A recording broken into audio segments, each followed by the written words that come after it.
So, tama ba na ang pag-misgender sa mga trans ay labag sa batas?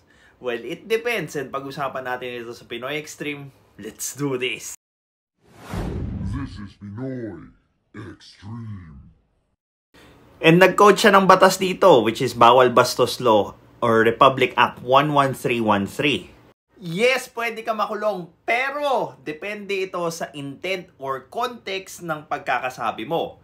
Kung ito ay harassment, yes, pwede kang makulong. But if this is just an expression, then hindi ka pwedeng makulong. If you are using their biological pronouns in a genuine manner, and you believe it as such, then hindi ka pwedeng makulong or hindi ka nila pwedeng pilitin na gamitin mo yung pronouns na gusto nila because you are expressing your own.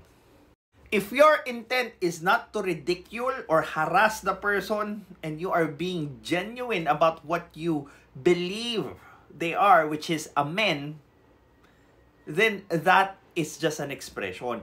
And regardless kung masaktan sila doon, ilabas ka na doon. Well, this is Pinoy Extreme. Have a good day.